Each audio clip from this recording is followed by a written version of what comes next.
Hey everyone, welcome back to my channel.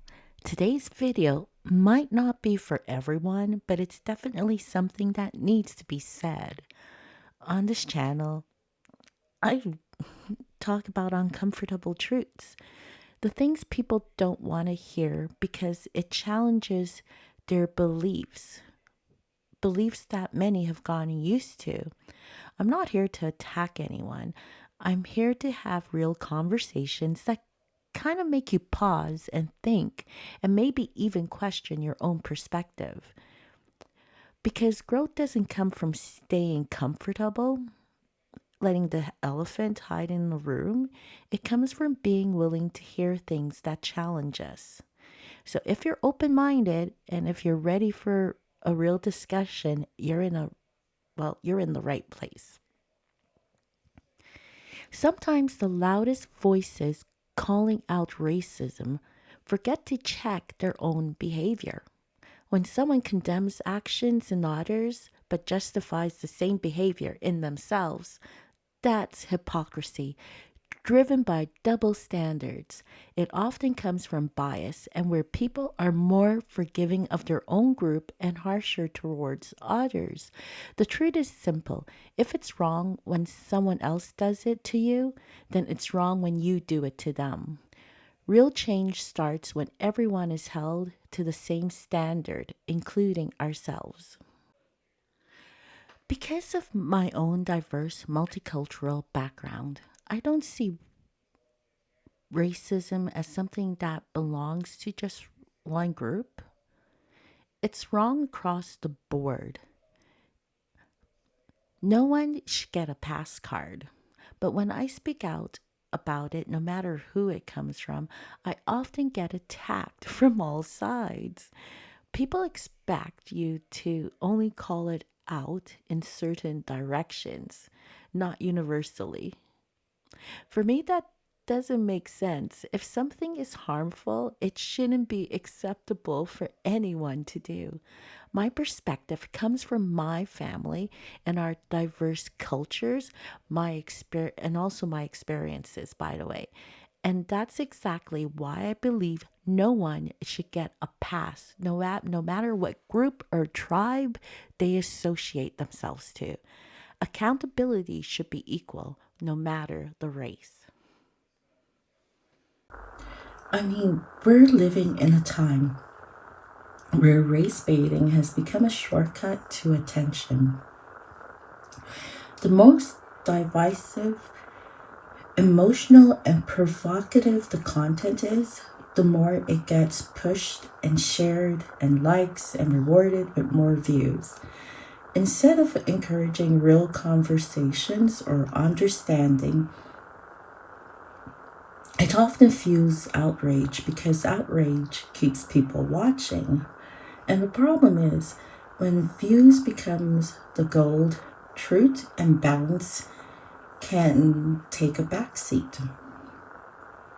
It creates an environment where division is profitable, and that makes it harder for honest discussions about race to actually happen or about situations and, social awareness. Bus bus bus. Bus bus bus bus be. Eh. Asian, how far? Black people don't have power. There is nothing Black Americans can do. We can stand without them. After all, we are doing the white collar job. After all, we own businesses here. Without us, Black Americans cannot survive. Right now, Asians are crying. They're crying that their businesses are crashing down. Ever since a lot of Black Americans have decided to boycott Asian businesses. No more sales. No more customers as usual. important. Asian Americans were redlined from opening businesses in white neighborhoods because white people didn't want Asian Americans operating in their neighborhoods and didn't want Asian Americans profiting off of white people. But because the positionality of Asian Americans is weaponized to oppress black people, Asian Americans were being given loans to open businesses in black communities, even though black people were not able to receive loans to open businesses in their own communities. And as I've said before, as a result of this, Black wealth is essentially paid out twice when it goes to Asian American businesses. Once when the individual pays for the goods or services, and then again when the Asian American business owner removes the profit from the community. Because usually people open businesses in their own communities, and this is mutually beneficial, where the business owner is making a livelihood off of providing goods and services to their community. And by being a member of the community, they're contributing and they're investing back into the community. When programs are targeted to specific groups, it becomes unequal. Politicians claim their attempt is not to divide people but to address existing gaps that have built up over time. Well, what ends up occurring, as we see here, is a greater divide among people. These so called programs become a permanent exclusion of others.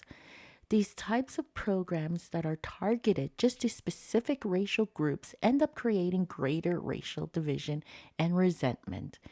Government should ensure equal opportunity for everyone. An equal playing field would mean everyone, regardless of background, has the same access to opportunities, capital, and support.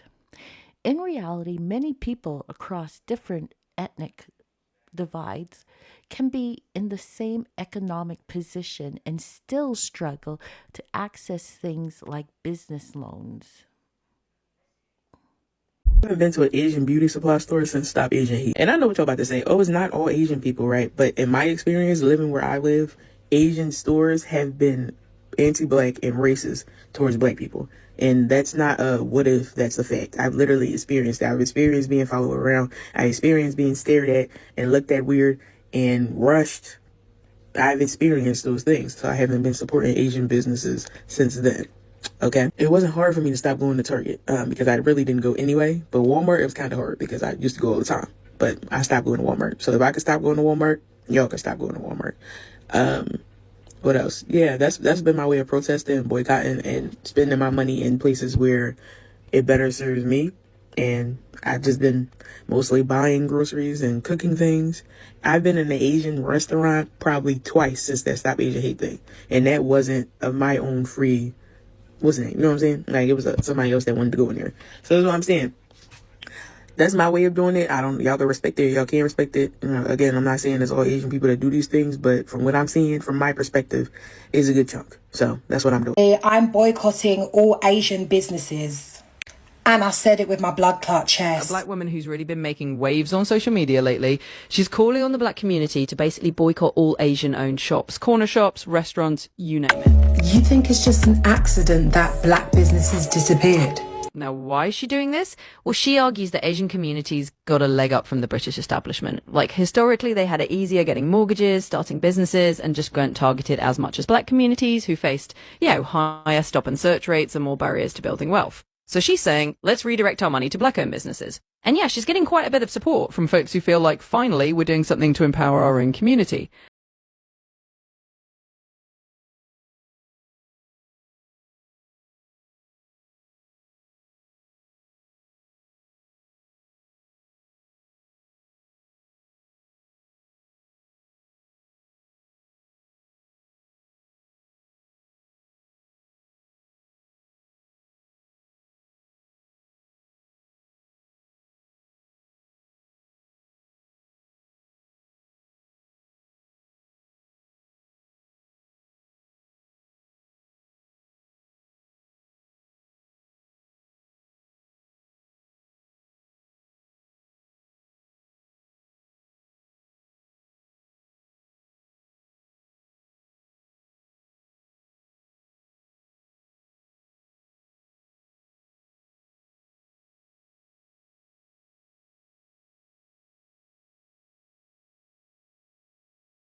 See me, I'm a solution girly. So let's do one better. How about all the people that got the money in this community, in our community, as black people that got money, let's start funding our own beauty supply stores. Let's start funding the shit that we like to spend money on. How about that? It's all cool and all to be posted up in front of a store that we know some black people are still gonna go to because they need that quick, fast, instant gratification shit. They don't know how to go without that shit. Okay, cool. Let's, yes, protect the black people. Yes, I love what they're doing, but let's also put some money into stuff that we buy. Beauty supply stores, grocery stores, hair, nails. Let's start putting money actively into those things so we can have our own. Fuck this inclusive shit. I'm tired of it. We should have never, ever, ever been desegregated. We should just realize that we can make this shit on our own. That's the only thing we should have did. Recently on Tuesday, a Thai restaurant that goes by the name of Tasty Thai that is located in central Fresno in California was shut down after being subjected to a barrage of racist threats and remarks because of a viral video that surfaced online where the original poster, Alvarez Garcia, showed a clearly distressed dog that was chained up outside of a home next to the restaurant. And despite the owners of Tasty Thai having no affiliation with that home or do not even know the owners of that home, she made baseless assumptions and baseless claims stating that this restaurant must be selling dog meat. This incident brought up a lot of questions and topics that I've wanted to cover for a really long time, but I haven't, out of fear of my opinion being disregarded by people claiming that I must be an avid consumer of dog meat by defending the act of dog consumption. Growing up, I was constantly subjected to so many dog-eating jokes, cat-eating jokes, whenever I would tell people that I'm Korean or they could clearly see that I'm Asian. And despite a vast majority of Koreans, nearly 87.5 of them, nationwide have stated that they have never consumed dog meat and they have no plans on consuming it in the future. I personally have a really, really cute dog. His name is Apollo. But one question that I've always had is why do people constantly crap on the act of consuming dog meat? But they never seem to shame people that eat duck meat or consume horse meat, despite those two animals also being pretty beloved household animals in certain cultures, or just generally being beloved by the general population. The act of consuming dog meat is only illegal in 6 different states in the United States. Similarly, horse consumption is also illegal in a multitude of states in the United States as well. However, the act of consuming horse meat is pretty common in certain places in Europe, like Italy, Belgium, France. Yet you never hear people online going up to a European and saying, wow, you eat horse meat, or wow, you're so gross, you eat horse. Why is that? That is because dog-eating jokes are used as a means to vilify Asian people, to constantly paint a picture that they are a perpetual foreigner and that they are not welcome in this country. In recent years, there has been a stark increase in anti-Asian hate crimes as a result of COVID-19. But racism and discrimination against Asian Americans isn't anything new. The Chinese Exclusion Act of 1882 is the first and only federal law that banned a specific nationality from becoming U.S. citizens. Or even back in the 1870s when there was an influx of Chinese immigrants. A lot of Chinese immigrants, as a means to be able to make their living, started owning laundromats. And when someone saw that the store that they owned and they wanted to own that for themselves, they would go to the health department and they would state that you should shut this laundromat down because it is dirty and it is diseased simply because it was owned by Chinese people. During the height of the pandemic, I received so many comments on my social media posts calling me a bat eater, calling me a dog eater, telling me to go back to my home country, even though I am a U.S. citizen and I was born and raised in the U.S. I understand that people have different beliefs and may want to criticize other people that consume dog because it doesn't align with their beliefs, because they consider dogs to be pets rather than food. But in other cultures where cows are viewed as sacred, and I would say a vast majority of Americans consume meat with the exception of vegans or vegetarians, you don't hear incidents in the news of people going up to Americans and saying, wow, you're so weird for consuming cow meat. That is fine if your cultural beliefs are different from another person, but that doesn't mean that you should shame them. Why do people vilify Asians for consuming dog, but not Europeans for consuming horse meat?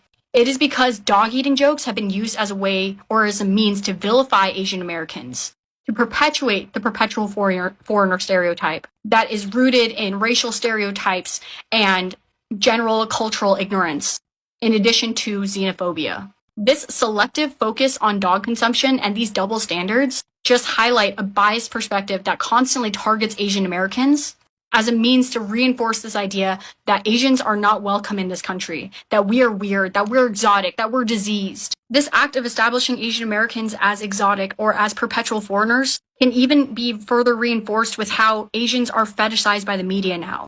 I know that there's been an influx of a lot of people appreciating Korean culture, appreciating K-pop or K-dramas. The amount of times that I've been told that I'm so lucky that I'm Korean is kind of astounding. And although I'm so grateful that people are appreciating my culture, you shouldn't be able to pick and choose what parts of my culture that you will choose to accept and disregard. So many people from so many different countries come to America to chase the American dream. Whether they're fleeing from war-torn countries or just generally trying to seek out more opportunity, I understand that certain cultural practices may seem foreign or may seem weird to you. But you shouldn't be able to pick and choose which practices that you deem to be weird or that should be vilified just because of the color of my skin. You should be holding everyone else to the same standard and realizing that everyone is different. But that's the beauty in living in a very diverse country. We're constantly exposed to so many people from different cultures, from different countries, and instead of shaming them about the country that they come from or maybe the practices from their original country, we should be working to educate ourselves and be more accepting from people who come from a different background. Anyways, welcome back, guys, and you guys have seen all of that videos that I have for you guys, and this is actually what we definitely keep happening to people that literally do not value black people. See, I will tell you for a whole fact, this Asian, Latino, Hispanic, Mexican, name all of them.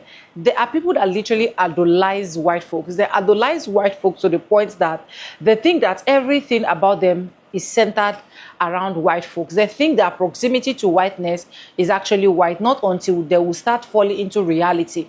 See, there is something when black people say we are no longer patronizing you. The problem I have with people that make business is they don't do research very well to know 99% of people that patronize them. The moment black people said we are not patronizing you, sorry, it is over for that particular store. That is one thing you should know. Because one thing with black people is the fact that whenever they want to patronize you, they give you all of that loyalty, all of that time, all of their energy, all of their money just for you to survive. And then you will dare open your mouth to insult them. You will dare open your mouth to look down on them. You will dare open your mouth and say, oh, black people are lazy. You know, that is when the term black people are lazy starts generating from. A lot of them think, oh, because they own businesses, they've arrived, they've achieved. So right now, every single black person that literally do not own business and is patronizing them, they are lazy. You go to some of these Asian stores, you see how black people are being paraded east, west, north, and south, as if we do not have rights to go into the store, get what we want to get with our own hard-earned currency. So the moment black Americans knew that every single thing they are doing for these people are literally ungrateful, they decide to start withdrawing one after the other. Black Americans even go to the point of stop protesting for anybody, stop communicating for anybody, because at the end of the day, these people were also among the people that joined hands together to vote for Donald Trump, that they are wallowing in pains right now. See, if black Americans want to continue to boycott, they should continue to boycott, because don't expect me to give my money to people that don't value me. Don't expect me to spend my hard-earned currency, my hard work, to people that literally do not see me as anything. People that think that my money is not even what's been in their hands. There's no need of me patronizing them. There's no need of me making them feel comfortable as well. Do you get what I'm trying to say? See, until people learn, Asian especially, learn customer service, they won't trust. I've also seen a video of a black woman entering into the Asian store, and then you see this woman being followed up and down while there are other white people there shopping without these Asian people following them. I've also seen a video, even like this woman that said in an Asian salon, where you literally see how these customers that are supposed to attend to a black person that is coming to pay money for you to eat food, how they insult, keep saying that black Americans are lazy. They don't know how to do anything. That is why they never own anything in America. And a lot of them forgot that a lot of opportunity that is being given to them as immigrants, right? A lot of those opportunities are not being given to black Americans. I think the earlier a lot of people realize, the better for them. See, black Americans, if you want to continue this Asian boycott, in fact, if you won't have an opportunity of shutting down their shop, I'm not. Who am I? Who am I? Because we've been seeing what is happening in the streets. What is happening in the streets has really been bitter. We know, as an Asian person, as an Hispanic person, as a Latino person, as a Mexican person, as an African person, that your proximity to whiteness cannot give you anything. Your proximity to whiteness cannot make them come patronize you. Your proximity to whiteness, I know why I'm generalizing all of this, because I've also seen African stores act as if something is loose on their head, as if they are going gaga when it comes to black people. I don't know. Whenever you see black Americans that are so sweet and kind, that you're supposed to even embrace them, hold them to your full chest. See, any Asian person that is crying should continue to cry. Like, I really do not care as at this point, because even when black America needed you people to come out and vote for Kamala, you people did not. So if your business is shutting down, if your business is crashing down, if black Americans are boycotting, they should continue to boycott. In fact, they should overcut. I really do not care as at this point. But let me know what you think in the comment section. Credit belongs to original creators of every single clips and stitches we have in our today's episode. I want to say a very big thank you to every single one of you liking, commenting, sharing, dropping super thanks, and also joining my membership. I do not take you guys for granted. You guys are absolutely the best. And guys, with that being said, with no further ado, I'd like to say in my videos, I'm going to be saying bye, and I'll see you guys in my next one. For now, bye guys. I love you guys. Mwah. So after showing the Korean girl, she goes into a rant, which to be honest lost me. What is she trying to show? I mean, she didn't make that clear. I loved hearing the Korean girl because the way I saw it, it is that she had something to say that is directed to anyone who is racist and has stereotypes. Where the woman is generalizing black people as a tribe that should just stick together, carrying on hate instead of breaking it down and working on a solution for it. That is the means to the end. It's coming up with a solution across all barriers. As human beings, we can all learn from each other and show compassion for each other on that common ground level. It is up to us to educate the individuals who treat others, no matter their ethnic background, how wrong it is to have those stereotypes. What are we saying about ourselves when we are treating others the way we don't want to be treated or grouped? When one points out the faults in others but cannot see the faults within ourselves, then we have a problem. My family has experienced this type of Asian hatred, where in reality my grandparents taught their kids to respect other cultures. My grandfather was not given any loans when he escaped China, working his heart out and opened his own grocery store where everyone was invited, by the way. I was brought up that we do not look to the past, but we look to the future and go from there and build. How's it like living in China as a black woman? I love it. Me personally, I'm not gonna move from Beijing. Let me just tell all of you. What are some misconceptions Chinese people have for African people? I think the first thing they always ask me is, 你是哪里人? And then I'm always like, oh, 我是贝宁西非. And they're like, 贝宁? Oh, 没听过. Because it's quite a small country. When I first came here, I guess I actually didn't mind it, which is odd. Not really because they don't want to make friends with you, but they're afraid that, oh, they can't communicate properly with you. I feel like when people look at me, they see that I'm like a foreigner or like I'm American before they're like, oh, that's a black woman. When you're walking around, you hear, oh, 国外,国外,非洲的,非洲的. And it's very confusing because I've never been to Africa in my life, so. Hey guys, welcome back to the channel. So this video I interview a few beautiful black ladies from the US, Cameroon, Benin, Nigeria, and Guyana to talk about what it's really like to live in China as a black woman. What are the surprises, challenges, and what are the beautiful moments they have experienced here. And a big shout out for this video sponsor, Migaku, who made it possible for me to treat those black ladies at Matcha Cafe.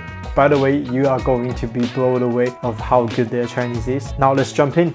So hi guys, I'm Mariam. I'm from Benin, West Africa, and I've been in Shanghai for like almost 2 years. Hi, my name is Tanaka. I am a medical student here in China. I've been living here now for about 6 years. I'm from Guyana, so Georgetown, Guyana, which is in South America. So I speak English, Guyanese Creole, and a little bit of Chinese. Hi guys, my name is Raisa in China. I've lived in China for 5 years and I'm the girl from the viral video. A lot of people try to guess where you're from, so where are you actually from? Okay guys, I'm from Cameroon. Cameroon speaks 2 languages, English and French, and I'm from the English part of Cameroon. I'm an international student in China and I've lived with 6 roommates together in my school dorm, so it's like we have different ways of talking, and that's the reason why my accent is shaking sometimes. Thank you so much. My name is Rachel and I'm from Nigeria. I've been in China for over 5 years. Well, I came to China to study. So I'm Ivy. I'm from Atlanta, Georgia, and I've been living in China for about like 2.5, 3 years now. Hi guys, I'm Alex. I'm from Boston, America, and I've been in Shanghai about 7 years. How old are you? Okay. I first came to China when I was like very young. I was around like 6, 7 years old, and I did 2 years of boarding school in Guangzhou, and that's how I learned how to speak Chinese actually. Oh, you do? Yeah. 你是怎么学会中文的？我小时候在广州上了2年的小学，就学会中文了。你觉得学中文难吗？我觉得还可以，刚开始的时候可能是有点难度，因为汉字可能是有点难写的，然后我们的用普通话说的话可能是有点难，因为那个声调可能是对我们来说很难的。对。你已经说得很好了。啊，没有吧？我觉得还可以吧。你会说中文吗？可以一点点。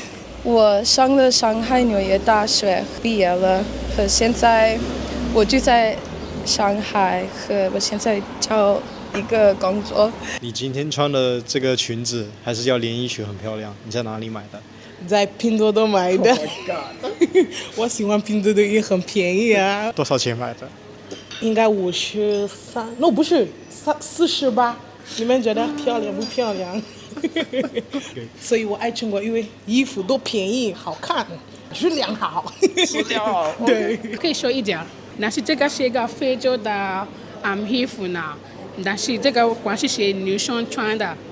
这个帽子也可以不穿，可以不戴，也可以戴，没问题的。你会说中文吗？我可以说一点点。你学习中文多久了？差不多10年了，在波士顿开始学习了，从高中的时候开始学习了。说的挺好的。一般吧，一般。Any interesting questions Chinese people always ask you? I think the first thing they always ask me is, 你是哪里人? And then I'm always like, oh, 我是贝宁西非. And they're like, Benin? Oh, 没听过. Because it's quite a small country. So I think that opens the conversation of like where I'm from, how is it like in my country and everything. And yeah, that's usually the first thing. And then from there, it leads to like many questions about like my country, the economy, and like what we eat or which language we speak and things like that. So what are some misconceptions Chinese people have for African people? I think the first thing is, that was the first misconception I had since I was very young, is people thought my skin was black because I didn't shower. So I'm like, no, I shower 2 times a day. It's always gonna be black. I mean, I'm born that way. And they might think that also because I'm black, that means my internal organs are also black, which has been very funny. But it's never out of like hatred, like I said. It's always out of like, ignorance. So you have to educate people. But yeah. Wow, that's pretty sweet. Like you actually think it that way. Yeah. Because I saw some online. I mean, people can get easily offended.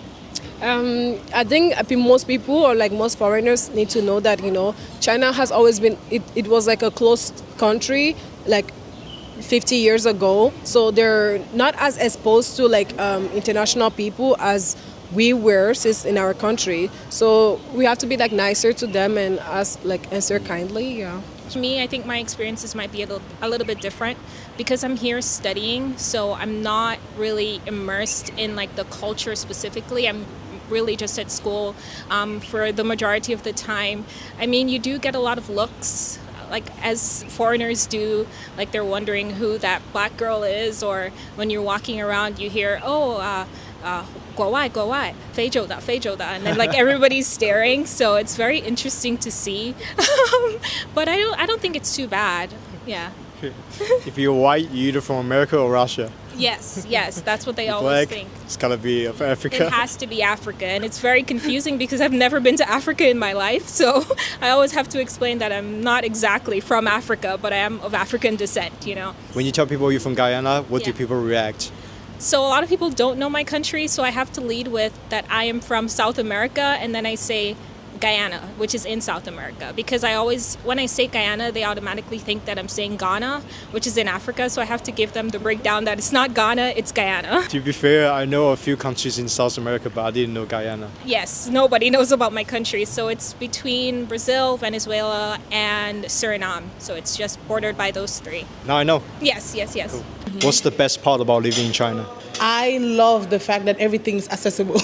Life is so easy on a daily basis. Like every day you wake up and you can order food and you can order the clothes and you can just take a taxi. Transportation is cheap. You can find everything you want in China in like 1 hour. It's accessible. So this is my favorite thing about China. Shanghai is so westernized and it's so exposed to like the Western culture, and even like the Chinese people here are very open-minded and they're very educated. And also with Shanghai is there are so many things to do, and it's always an ever-changing city, like always new things to do, like new people to meet. What about from convenience about life? The convenience of living in China? Very convenient, very smooth. I think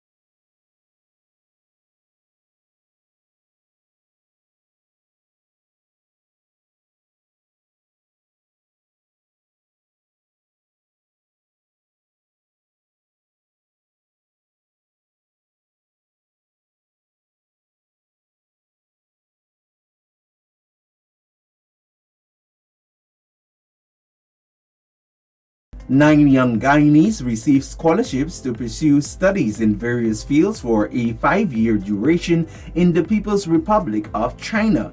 This was made possible through the Ministries of Public Service and Foreign Affairs and International Cooperation and the Embassy of the People's Republic of China in Guyana. An award ceremony was held for the scholars on Friday, in which they will be furthering their studies in areas such as finance, medicine, civil works, art, international economy, and trade and veterinary medicine.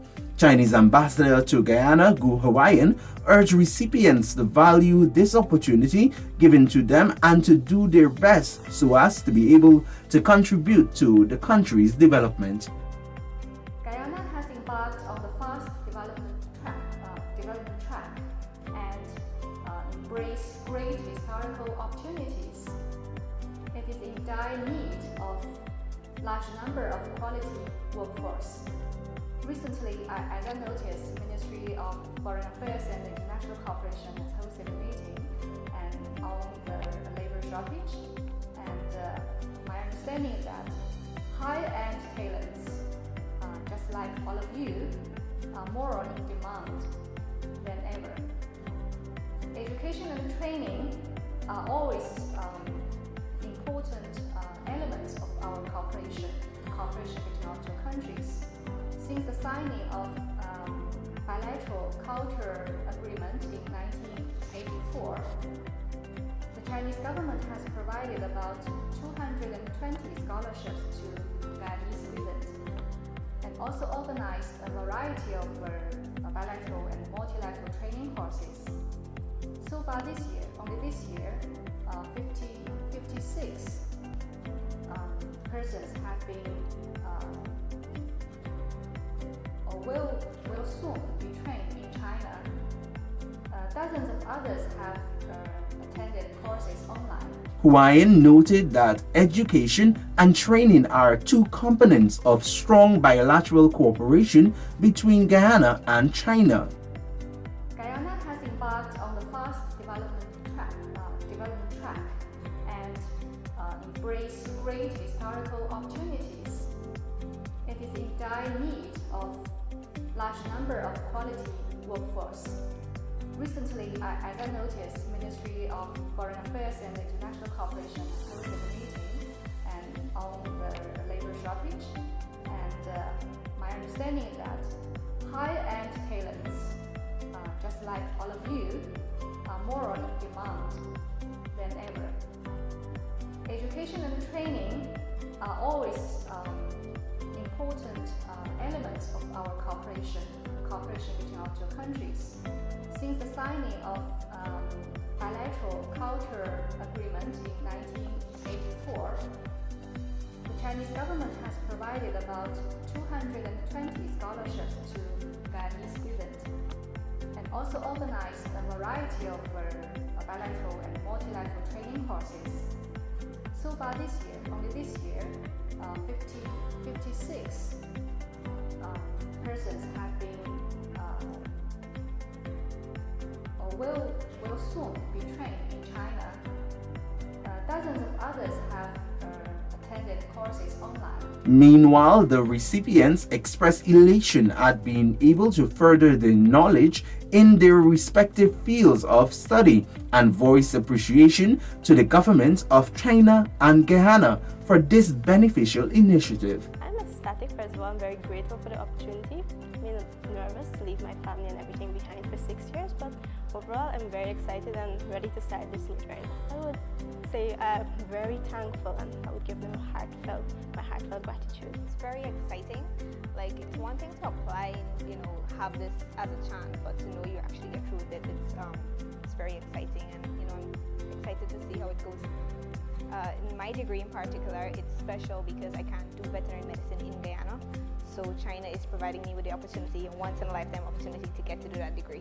Also delivering remarks were the manager of scholarships at the Ministry of Public Service, Diomati Siram, and the acting director of the Department of International Cooperation at the Ministry of Foreign Affairs and International Cooperation, Candida Dean.